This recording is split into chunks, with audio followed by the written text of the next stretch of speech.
It's 5:30 in the morning, and I was taking some notes, and I thought, why not make an episode? Yeah, so here we go. What if there was no pressure? What if there was no hurry? Relax, have fun, and enjoy. Oh my God, I was putting so much pressure on myself.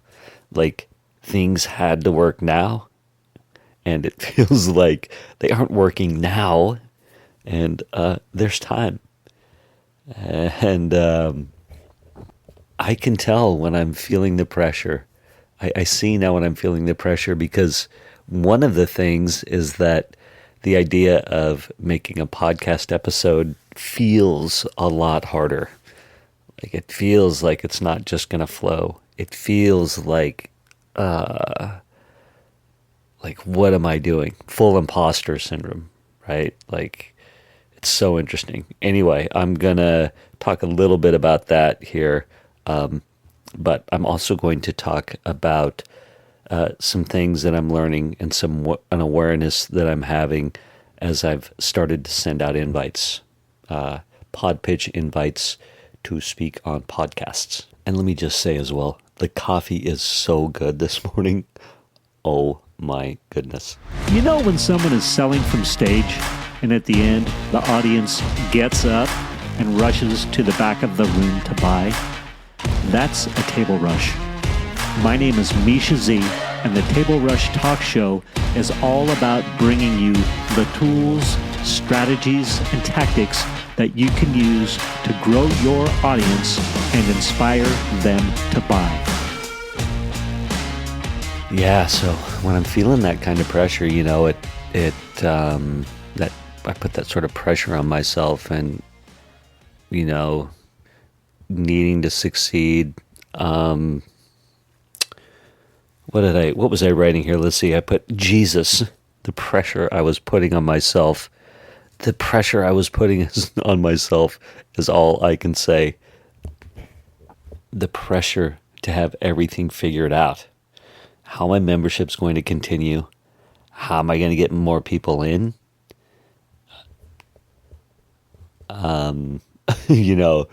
Gotta be speaking on all these podcasts right away, and but really it's time to hunker down into the learning process and to figure it out, and to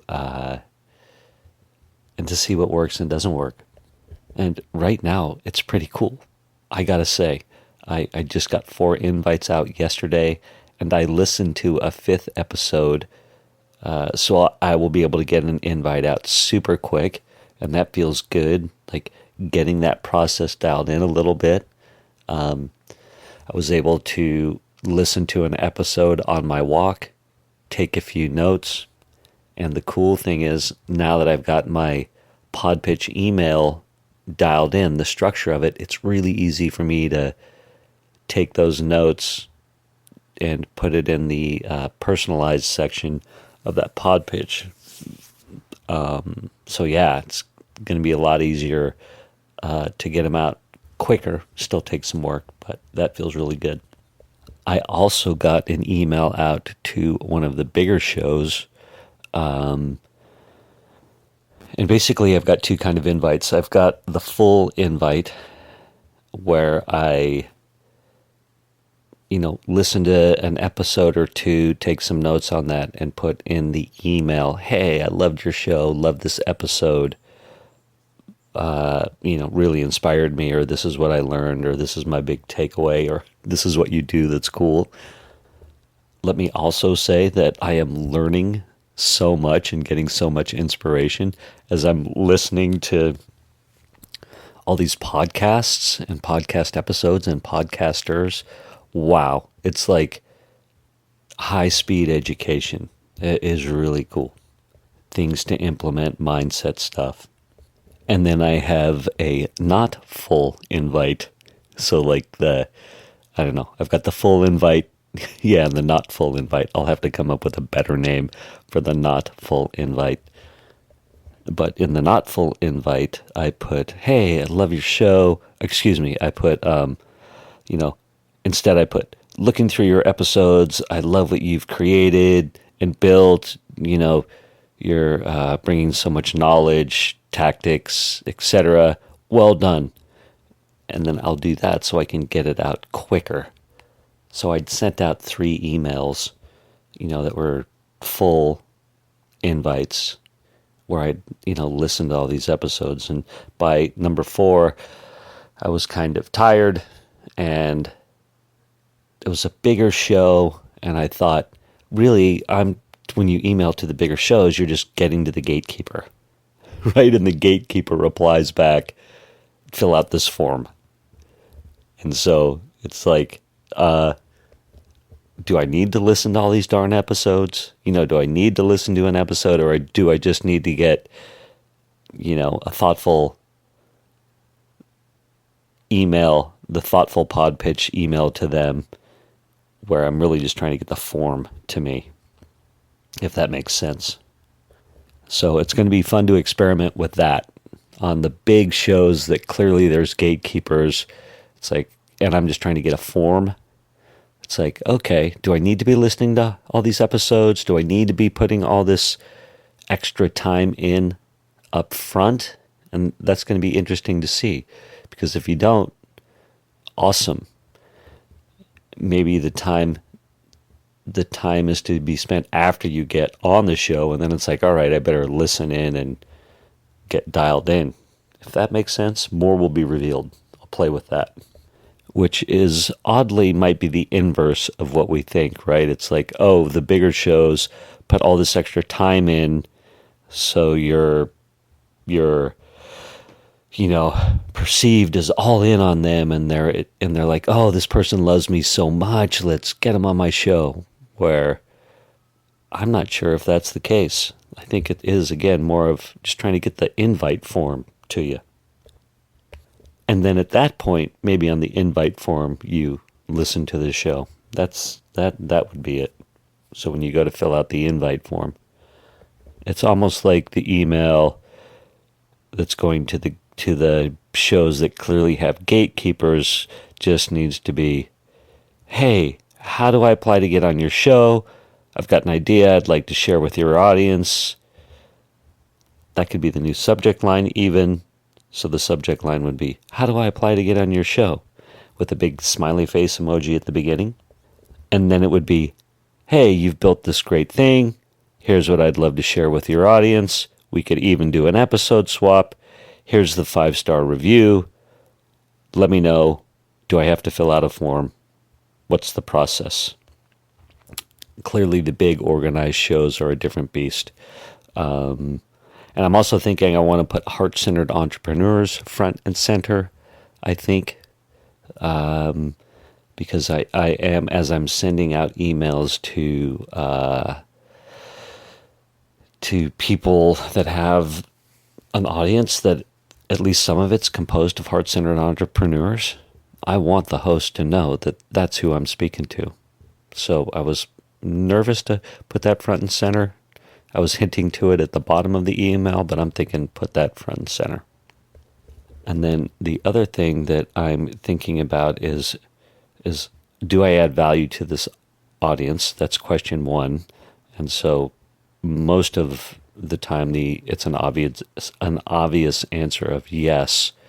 But more specifically, will the host see me as competition, right? Or like, are we too close together? Are we too, how am I trying to say it? I.e., if we're both build your audience people, then perhaps they would say, hey, this guy's like in competition with me. I'm trying to think of how to say this more succinctly. Catherine Jones says it very well. I wish I had those notes in front of me, but Catherine Jones talks about the storyline. You should all check out Catherine Jones. She's a genius, and she talks about how to build JVs with people, so you can access their audiences. And she's like, hey, if you're somewhere in their storyline, then they're more apt to work with you, right? And so she would give the example of Russell Brunson Russell Brunson's selling his funnel building software, and Russell Brunson's all about marketing and how to, build traffic and all these things. And so he's got his storyline, and Catherine Jones fits in that storyline. The main thing that Catherine Jones does to fit in his storyline is she has funnel design courses. So she teaches people how to build funnels, how to make funnels that work, how to how to build funnels. And so that's an obvious insertion into Russell Brunson's storyline. And so he's have to say, yes, I need people to teach my audience how to make funnels that work. So let's bring Catherine Jones in to speak to his audience, to my audience. You understand what I'm saying? My being him. You get it? Anyhow, versus if she had funnel building software, obviously he's not going to want her to come speak to his audience. Or if she's trying to if she's inviting herself to speak to other funnel design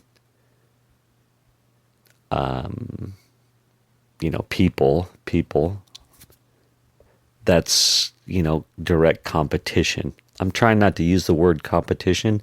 I'm trying to be in a more abundant mindset where there's plenty for everybody. And but anyway, I think you get what I'm saying. So I'm really starting to think, okay, am I at a point in the show host's storyline where I add value to the audience and I'm a necessary piece to help their audience have success, right? They're like, oh yeah, we need to bring Misha in because he's going to help my audience get to the end goal, right? Anyhow, those are just some thoughts that were rattling around through my melon. I'm going to end with this. I'm really trying to, in this moment right now, go, hey, what if there was no hurry? Enjoy this process. Now's the time to learn, experiment, try things, and embrace that. Embrace that. And there's going to be learning. There's going to be what feels like failures as I'm sending out invites, and perhaps I'm not getting the responses that I want, or as many as I want, or this or that. But as I refine the process and learn, it's going to be amazing. And so right now in this moment, I'm like, yeah, let's enjoy this process. Let's enjoy the sending out the emails. Let's enjoy what I'm learning as I'm listening to these podcasts, as I'm getting to see what other people do. Like, it's really cool, actually, to really be going deep into this world.